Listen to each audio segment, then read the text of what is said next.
This is the Frugal Gardener, and I'm back with another Buy It or Build It.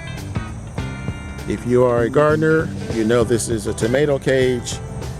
It is the fall, and everybody, if they haven't already, are about to put these away. This is what people are taking out. These are leaf bags. So the leaf bags come out and tomato cages go away. But what happens if there's frost in the forecast and you don't have a frost cloth? So here's something I've been doing for years.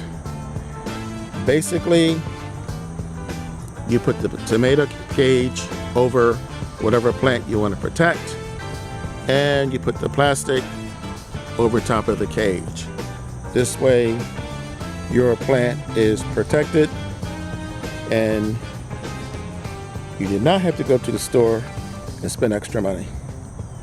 So that's my garden hack. That's my Buy It or Build It for today. I'm the Frugal Gardener. Catch you next time.